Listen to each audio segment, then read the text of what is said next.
మా latest videos కోసం మా ఈ తెలుగు న్యూస్ ఛానల్ సబ్స్క్రైబ్ చేసి గంట సింబల్ యాక్టివేట్ చేసుకోండి. గోరింటాకు మొక్క ఇంట్లో ఉండొచ్చా, ఉండకూడదా? ఆడవారు గోరింటాకు పెట్టుకుంటే భర్తకు జరిగేది ఇదే. 99% మందికి తెలియని ఎన్నో రహస్యాలను ఈ వీడియోలో తెలుసుకుందాం. కనుక ఫ్రెండ్స్, వీడియోలోకి వెళ్లే ముందు ఈ వీడియోకి ఒక లైక్ కొట్టి శ్రీమాత్రి నమః అని కమెంట్ పెట్టండి.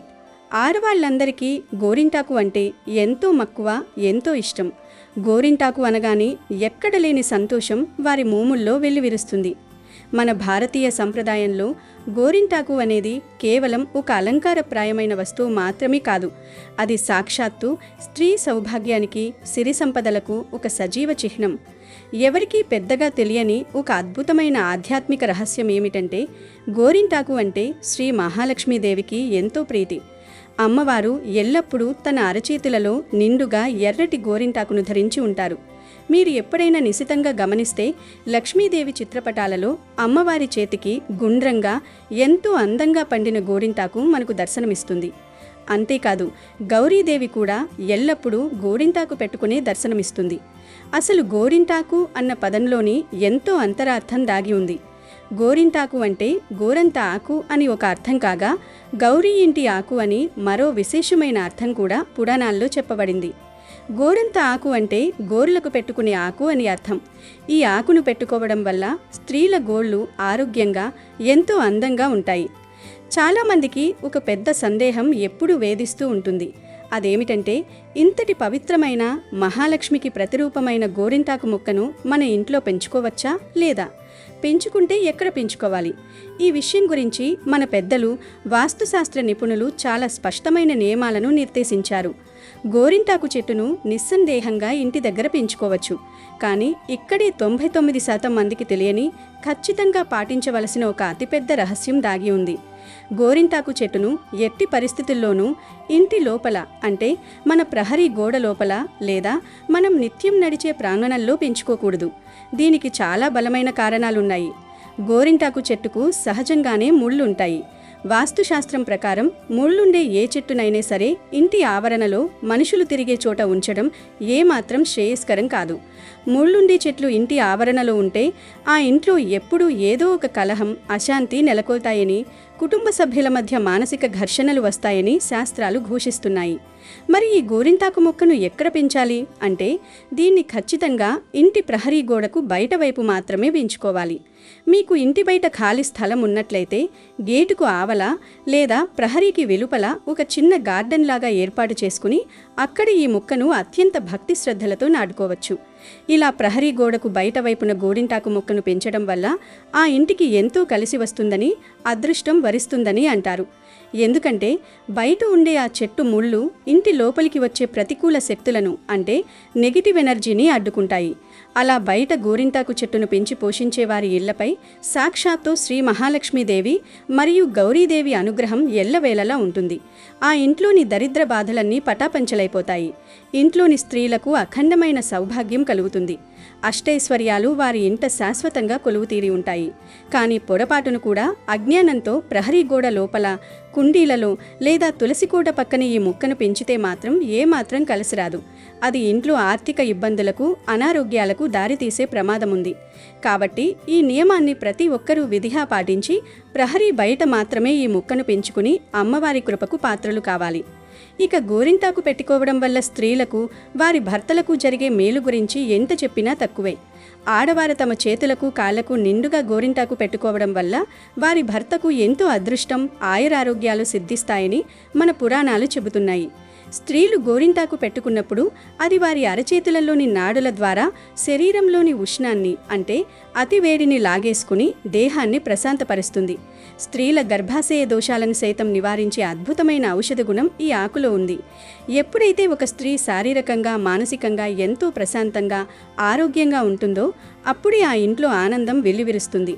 భార్య ఆరోగ్యంగా, ఆనందంగా ఉంటే ఆ ఇంటి యజమాని అయిన భర్త ఎటువంటి మానసిక ఒత్తిడి లేకుండా తన పనుల్లో విజయం సాధిస్తాడు. అంతేకాకుండా ఎర్రగా పండిన గోరింటాకు స్త్రీల చేతుల్లో ఉంటే అది దీర్ఘ సుమంగళి యోగాన్ని ప్రసాదిస్తుంది. గోరింటాకు ఎంత ఎర్రగా పండితే భర్త అంతగా ప్రేమిస్తాడనే ఒక నానుడి మన సమాజంలో బలంగా నాటుకుపోయింది. దీని వెనుక ఉన్న అసలు సైన్స్ ఏమిటంటే, ఒక స్త్రీ శరీరంలో రక్త ప్రసరణ వ్యవస్థ, హార్మోన్ల సమతుల్యత పర్ఫెక్ట్గా ఉన్నప్పుడు మాత్రమే ఆమె చేతికి పెట్టిన గోరింటాకు అత్యంత ముదురు ఎరుపు రంగులో పండుతుంది. అంటే ఆమె సంపూర్ణ ఆరోగ్యవతి అని దానికర్థం. ఆరోగ్యమే మహాభాగ్యం కదా. అలాంటి ఆరోగ్యవతి అయిన భార్యతో దాంపత్య జీవితం ఎంతో సుఖమయంగా ఉంటుంది. అందుకే గోరింటాకు పెట్టుకునే ప్రతి స్త్రీకి దీర్ఘ సుమంగళి యోగం కలుగుతుందని, వారి దాంపత్య బంధం కలకాలం పచ్చగా ఉంటుందని పెద్దలు ఆశీర్వదిస్తారు. అమావాస్యకు లేదా పౌర్ణమికి ముందు వచ్చే త్రయోదశి లేదా చతుర్దశి తిథులలో ఇంటి ఇల్లాలు చేతులకు నిండుగా గోరింటాకు పెట్టుకొని మరుసటి రోజు అంటే అమావాస్య నాడు లేదా పౌర్ణమి నాడు లక్ష్మీదేవికి పూజ చేసి ఒక ఎర్రటి పుష్పాన్ని సమర్పిస్తే ఆ ఇంట సిరి సంపదలకు ఎప్పటికీ లోటుండదు. గోరింటాకు పెట్టుకోవడానికి అత్యంత ఉత్తమమైన సమయం ఆషాఢమాసం. గ్రీష్మ ఋతువు ముగిసి వర్ష ఋతువు ప్రారంభమయ్యే ఈ ఆషాఢమాసంలో వాతావరణంలో అకస్మాత్తుగా వచ్చే మార్పుల వల్ల శరీరంలో కఫ పిత్త దోషాలు ఏర్పడతాయి. వర్షపు నీటిలో తరచుగా తడవటం వల్ల కాళ్ల పగుళ్ళు, గోర్లు పుచ్చిపోవడం, చర్మ వ్యాధులు వచ్చే ప్రమాదం ఉంటుంది. ఈ ఉపద్రవాలన్నింటినీ తట్టుకుని రోగనిరోధక శక్తిని పెంచుకోవడానికి ఆషాఢమాసంలో ప్రతి ఆడపిల్ల తప్పనిసరిగా గోరింటాకు పెట్టుకోవాలని ఒక నియమం విధించారు. ఈ కాలంలో చెట్లు లేత ఆకులతో గుబురుగా పెరిగి పసరు ఎక్కువగా ఉండి చేతులు ముద్ద మందారాల్లాగా పండుతాయి. ఇలా ప్రకృతికి మన ఆరోగ్యానికి ముడిపెట్టి ఆషాఢమాసంలో ఈ ఆచారాన్ని ఒక పండుగలా మలిచారు మన పూర్వీకులు. కానీ ఆషాఢమాసంలోనే కాదు, ఎప్పుడైనా గోరింటాకు పెట్టుకోవచ్చు. గోరింటాకుకి సంబంధించి పురాణాలలో ఎన్నో అద్భుతమైన గాథలు ప్రాచుర్యంలో ఉన్నాయి. అందులో గౌరీదేవికి సంబంధించిన కథ ఎంతో విశేషమైనది. పార్వతీదేవి బాల్యంలో తన చెలికత్తెలతో కలిసి వనంలో ఆడుకుంటున్న సమయంలో తొలిసారిగా రజస్వలయింది. అప్పుడామె రక్తం చుక్క నేలను తాకగానే అక్కడి నుంచి ఒక అద్భుతమైన మొక్క ఉద్భవించింది. ఆ వింతను చూసిన చెలికత్తెలు పర్వతరాజుకు ఈ విషయం చెప్పారు. ఆయన సతీ సమేతంగా అక్కడికి వచ్చేసరికి ఆ మొక్క పెద్ద వృక్షంగా మారి, నేను సాక్షాత్తు పార్వతీదేవి రుధిర అంశంతో జన్మించాను, నా వల్ల ఈ లోకానికి ఏం ఉపయోగం అని అడిగింది. అప్పుడు బాలపార్వతి చిన్నతనపు చాపల్యంతో ఆ చెట్టు ఆకును కోయగా వెంటనే ఆమె వేళ్లు ఎర్రబడిపోయాయి. అయ్యో, బిడ్డ చేయి కందిపోయింది అని పర్వతరాజు కంగారు పడేలోపు పార్వతీదేవి నవ్వుతూ, నాకు ఎలాంటి బాధ కలగలేదు, పైగా ఇది నా చేతులకు ఎంతో అలంకారంగా చల్లగా అనిపిస్తోంది అని పలికింది. అప్పుడు పర్వతరాజు ఆ చెట్టును ఆశీర్వదిస్తూ, ఇకపై నీవు స్త్రీల సౌభాగ్య చిహ్నంగా మానవలోకంలో ప్రసిద్ధి చెందుతావు. రజస్వల సమయంలో ఉద్భవించిన కారణంగా స్త్రీల గర్భాశయ దోషాలను సైతం పారద్రోలే దివ్యోషధంగా నీవు కీర్తించబడతావు అని వరం ఇచ్చాడు. అలా గౌరీదేవి పేరు మీదుగా పుట్టినదే ఈ గోరింటాకు. కాలక్రమేణా అది గోరింటాకుగా స్థిరపడింది. మరొక అత్యంత మధురమైన పురాణ కథ రామాయణంలో కూడా కనిపిస్తుంది. సీతమ్మ తల్లి అశోకవనంలో కన్నీరు మున్నీరుగా విలపిస్తున్నప్పుడు ఆమెకు ఓదార్పునిచ్చింది కేవలం అక్కడున్న ప్రకృతి మాత్రమే. ఆమె ప్రతిరోజు తన బాధలను, తన రోదనను ఒక గోరింటాకు చెట్టుతో పంచుకునేదట. శ్రీరాముడు రావణుణ్ణి సంహరించి సీతమ్మను రక్షించిన తర్వాత అయోధ్యకు పయనమయ్యే ముందు సీతాదేవి ఆ గోరింటాకు చెట్టును చూసి, నీవు నాకు ఎంతో ఓదార్పునిచ్చావు, ఏదైనా వరం కోరుకో అని అడిగింది. అప్పుడు ఆ చెట్టు ఎంతో వినమ్రంగా, తల్లి, నాకు ఎలాంటి వరాలు వద్దు. ఇప్పుడు నీ ముఖంలో శ్రీరాముడిని చూసిన ఆనందం ఎలా అయితే ఉందో, లోకంలోని స్త్రీలందరూ ఎల్లప్పుడూ అలాగే సంతోషంగా సౌభాగ్యంతో ఉండాలి. అదే నాకు 10,000 అని కోరుకుంది. ఆ చెట్టు నిస్వార్థానికి మురిసిపోయిన సీతమ్మ, ఎవరైతే నిన్ను ఆశ్రయించి నీ ఆకులను తమ చేతులకు అలంకరించుకుంటారో ఆ స్త్రీలకు ఎన్నటికీ వైధవ్యం ప్రాప్తించదు. వారి జీవితం సుఖ సంతోషాలతో, సకల సంపదలతో తులతూగుతుంది అని ఆశీర్వదించింది. అందుకే వివాహానికి ముందు మెహందీ వేడుకను అట్టహాసంగా జరుపుతారు. ఆ సమయంలో వధూవరులకు సీతారాముల ఆశీస్సులు, గౌరీదేవి అనుగ్రహం, మహాలక్ష్మి కటాక్షం పుష్కలంగా లభిస్తాయని మన వారి ప్రగాఢ విశ్వాసం. అయితే ఆధునిక కాలంలో మనం ఒక పెద్ద పొరపాటు చేస్తున్నాము. మనకు ప్రకృతి సిద్ధంగా లభించే ఈ అమృత తుల్యమైన గోరింటాకును వదిలేసి రసాయనాలతో నిండిన మెహందీ కోన్ల వైపు పరుగులు తీస్తున్నాము. కేవలం డిజైన్లు అందంగా వస్తాయన్న ఉద్దేశంతో ఎప్పుడో ప్యాక్ చేయబడి కెమికల్స్ కలిపిన కోన్లను వాడటం వల్ల మన చేతులకు అందం కంటే అనారోగ్యమే ఎక్కువ కలుగుతోంది.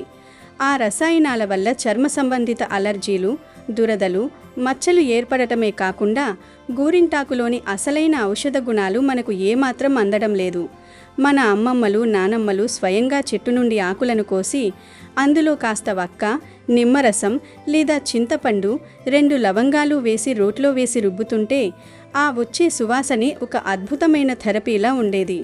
ఆ పచ్చటి ముద్దను చేతులకు, కాళ్లకు, గోర్లకు పెట్టుకుని అది ఆరేంత వరకు మహిళలంతా ఒకచోట కూర్చుని కబుర్లు చెప్పుకుంటూ ఉంటే వారి మానసిక ఒత్తిడి అంతా గాల్లో కలిసిపోయేది. ఆ సహజ సిద్ధమైన గోరింటాకు పండినప్పుడు వచ్చే ఆ ఇటుక రంగు, డీప్ రెడ్డిష్ ఆరెంజ్ చేతులకు ఎంతో అందాన్ని, కళ్ళకు ఎంతో చలువను ఇస్తుంది. అంతేకాకుండా ఈ సహజమైన గోరింటాకు తలకు ప్యాక్లాగా వేసుకోవటం వల్ల జుట్టు రాలడం తగ్గుతుంది, చుండ్రు సమస్య పోతుంది, మెదడుకు అమితమైన చలవ చేస్తుంది. నిద్రలేమి సమస్యలతో బాధపడేవారు సహజ సిద్ధమైన గోరింటాకును వాడటం వల్ల ఎంతో ప్రశాంతమైన నిద్రను పొందుతారు. ఎందుకంటే గోరింటాకు మన నాడీ వ్యవస్థను శాంతపరిచే ఒక అద్భుతమైన న్యాచురల్ కూలెంట్. కాబట్టి ఇంట్లో ఖాళీ స్థలం ఉంటే ప్రహరీ బయట ఒక చిన్న గోరింటాకు ముక్కను ఖచ్చితంగా నాటుకోండి. అది మీ ఇంటికి ఒక రక్షణ కవచంలా, లక్ష్మీదేవి ప్రతిరూపంలా నిలబడి ఉంటుంది. ఏ శుభకార్యం జరిగినా, ఏ పండుగ వచ్చినా, ముఖ్యంగా అమావాస్య, పౌర్ణమిలకు ముందు మార్కెట్లో దొరికే కెమికల్ కోన్లను పక్కన పెట్టి స్వచ్ఛమైన గోరింటాకు ఆకులను తెచ్చుకొని రుబ్బి పెట్టుకునే ప్రయత్నం చేయండి. మీ గోర్లను, చర్మాన్ని ఆరోగ్యంగా ఉంచుకోండి. స్త్రీలు ఎంత ఆనందంగా, ఎంత ఆరోగ్యంగా ఉంటే ఆ కుటుంబం అంత ఉన్నత స్థితికి చేరుకుంటుంది. మీ సౌభాగ్యం మీ చేతుల్లోనే ఉంది. ఆ భవానీమాత ఆశీస్సులతో నిండిన ఆ గోరింటాకులోనే దాగి ఉంది అన్న సత్యాన్ని ప్రతి ఒక్కరూ గ్రహించాలి. ప్రకృతి మనకందించిన ఈ అద్భుత వరప్రసాదాన్ని కేవలం ఒక ఆచారంగా కాకుండా ఒక ఆరోగ్య సూత్రంగా, ఒక ఆధ్యాత్మిక బాధ్యతగా స్వీకరించి భావితరాలకు అందిద్దాం. శ్రీమాత్రే నమః. కాకి గూడు నుండి ఈ ఒక్కటి తెచ్చుకోండి చాలు, కష్టాలన్నీ కూడా పోయి కోటీశ్వర్లు అవుతారు, తరతరాలకు తరగని ఐశ్వర్యం వస్తుంది అని పెద్దలు చెప్తూ ఉన్నారు. కాకి గూటితో ఎవరైనా సరే కోటీశ్వర్లు కావచ్చు, రాత్రికి రాత్రి ధనవంతులుగా మారిపోతారు. కాకి గూటిలో ఎంతో మహత్తరమైన, చమత్కారమైన వస్తువులు ఉన్నాయి. వాటి ద్వారా రాత్రికి రాత్రి మీకు తెలియకుండానే ధనవంతులుగా మారిపోగలుగుతారు. ఎవరైతే కాకిగూటి గురించి తెలుసుకుంటారో వారు తప్పకుండా ధనవంతులుగా మారిపోతారు, చాలా అదృష్టవంతులు అవుతారు. కాకుల గురించి పురాణాలలో, గ్రంథాలలో ఎన్నో కథలు విన్నాము. కాకి చాలా చమత్కారమైన పక్షి. కాకికి ఉండే అద్భుత శక్తుల గురించి పెద్ద పెద్ద శాస్త్రాలలో కూడా రాశారు. కాకి తన గూటిని ప్రత్యేకంగా నిర్మిస్తుంది. కాకి గూటికి చాలా ప్రాముఖ్యత ఉంది. అంతేకాదు, కాకి ఏ చెట్టు మీద అయితే గూడు పెడుతుందో, నివాసం ఉండి గుడ్లు పెట్టి పిల్లలు చేస్తుందో ఆ చెట్టు 6 నెలల్లో ఎండిపోతుంది. ఎందుకంటే ఆ చెట్టు ఆ ప్రక్రియను భరించలేదు.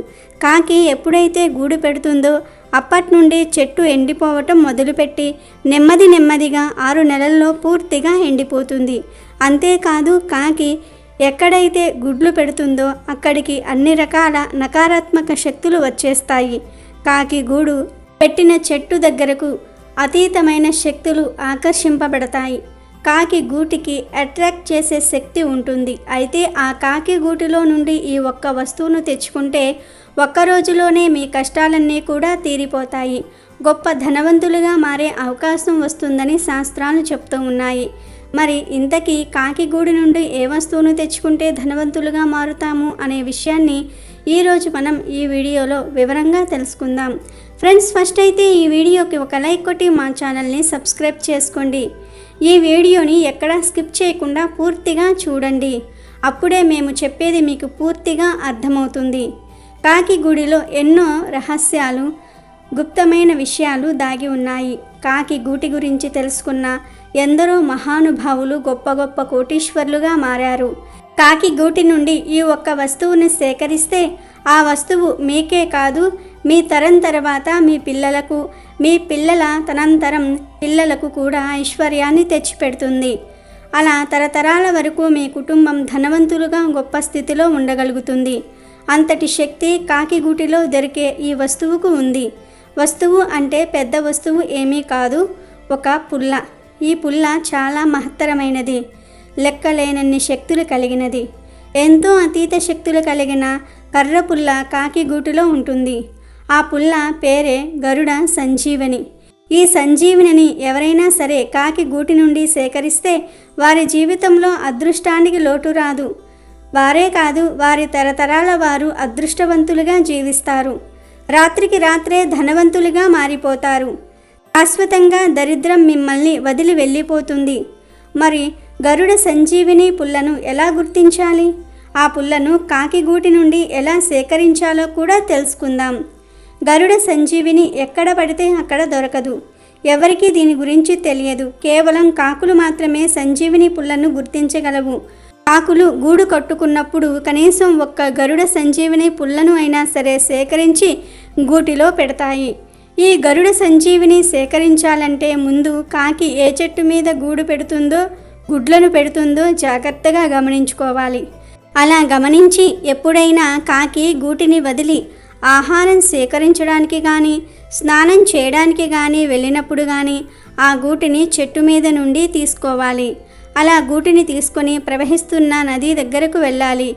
నది లేకపోతే కాలువ, చిన్న చిన్న పిల్ల కాలువల దగ్గరకు అయినా సరే వెళ్ళవచ్చు. ఖచ్చితంగా ప్రవహించే నీరు ఉన్న చోటకే వెళ్ళాలి. అలా వెళ్ళి ప్రవహిస్తున్న నీటిలో కాకి గూటిలో నుండి ఒక్కో పుల్లను తీసి పడేస్తూ ఉండండి.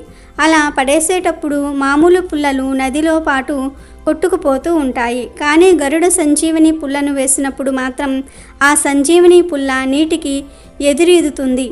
నీటి ప్రవాహానికి ఆపోజిట్ డైరెక్షన్లో వెళ్తుంది. అంటే నీటి ప్రవాహం తూర్పు వైపు ఉందనుకోండి, ఆ సంజీవని పుల్ల పడమర వైపు ఈదుకుంటూ వస్తుంది. ఎప్పుడైనా సరే సంజీవని పుల్ల మెలికలు తిరిగి ఉంటుంది. ఇదే బండ గుర్తు. సంజీవిని పుల్ల నీటితో పాటు కొట్టుకుపోదు, ఎదురు ఈదుతుంది. అలా ఏ పుల్ల అయితే ఎదురు ఈదుతుందో ఆ పుల్లను సంజీవిని పుల్ల అని గ్రహించి తీసుకోండి. ఈ సంజీవిని పుల్ల పాములాగా పాకుతూ నీటిపై ఎగబాకుతూ వస్తుంది. చాలా వేగంగా నీటి ప్రవాహానికి వ్యతిరేక దిశలో ఈదుతుంది. ఈ పుల్లను చూసినప్పుడు నాగుపాము వ్యతిరేక దిశలో పాకుతున్నట్టుగా అనిపిస్తుంది. అలా రివర్స్లో వచ్చే పుల్లను చూస్తే భయం వేస్తుంది. కానీ మీరేమీ భయపడవలసిన అవసరం లేదు. ఆ పుల్లను వెంటనే తీసుకొని చేజిక్కించుకోండి. నీటిలో నుండి తీయగానే ఆ పుల్ల మామూలు పుల్లలాగానే కనిపిస్తుంది.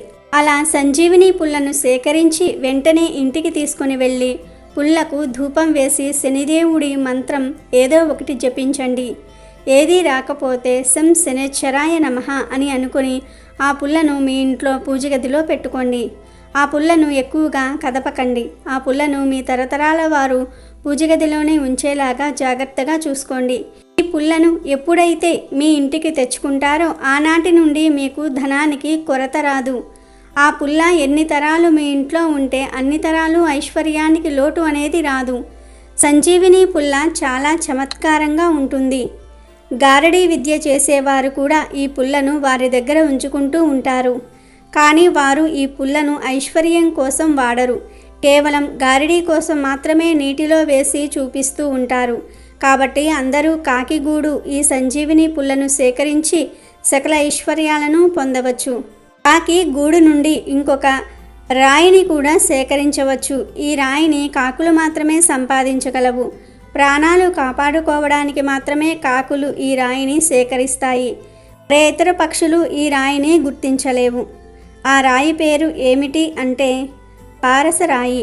ఈ రాయిని కాకి గూటిలోకి తీసుకురావాలంటే దానికి ప్రాణాలు నిలిపే సందర్భం రావాలి. కనుక కాకి గుడ్లను పెట్టిన తర్వాత ఎప్పుడైనా కాకి బయటకు వెళ్ళినప్పుడు ఆ గూటిలోని గుడ్లను తీసేసి ఆ గుడ్లను నీటిలో ఉడకబెట్టండి. ఆ గుడ్లను చల్లార్చి మళ్ళీ అదే గూటిలో పెట్టేయండి. ఇలా గుడ్లు ఉడికాక ఆ గుడ్లల్లో నుండి పిల్లలు పుట్టవు. కాకి ఎంత పొదిగినా పిల్లలు రావు. అప్పుడు కాకి గుడ్ల నుండి పిల్లలు పుట్టడానికి, పిల్లలను బ్రతికించుకోవడానికి కాకి పారసరాయిని సేకరించి గూటిలో పెడుతుంది. అలా రాయి పెట్టగానే గూట్లోకి జీవం వస్తుంది. గుడ్లు పిల్లలుగా పొదుగుతాయి. ఈ పారసరాయిని కాకి గూటిలోనే ఉంచుతుంది. పిల్లలు పెద్దయ్యాక కాకి ఆ గూటిని వదిలేస్తుంది. అప్పుడు పారసరాయి గూటిలో అలానే ఉంటుంది. అప్పుడు మీరు గూటిలో నుంచి పారసరాయిని తీసుకోండి. ఈ రాయి చాలా మహత్తరమైనది, శక్తివంతమైనది. ఈ రాయిని ఇనుముకు తగిలిస్తే ఆ ఇనుము బంగారంగా మారిపోతుంది. లోహంలో మార్పులు వస్తాయి. ఈ పారసరాయిని ఇంట్లో ఉంచుకున్న వారు ధనవంతులుగా మారుతారని గ్రంథాలలో కూడా ఉంది. కాకి గూటి దగ్గరకు వెళ్తే కాకి దాడి చేస్తుంది కనుక కాకి లేని సమయంలో మాత్రమే గుడ్లను దొంగిలించి జీవాన్ని తీసివేయండి. అప్పుడు తప్పకుండా కాకి పారసరాయిని తెచ్చిపెడుతుంది. అలా తెచ్చిన రాయిని సేకరించండి. సంజీవిని పుల్లను గూడు కట్టుకున్నప్పుడే తెచ్చిపెడుతుంది కనుక కాకి గూటి నుండి ఈ వస్తువులు సేకరించి మీరు కూడా ధనవంతులుగా మారండి. అమెజాన్లో బెస్ట్ డిస్కౌంట్స్ కోసం వీడియో డిస్క్రిప్షన్లో లింకు ఉంది, చూడండి. అలాగే మా టెలిగ్రామ్ ఛానల్ సబ్స్క్రైబ్ చేసుకోండి.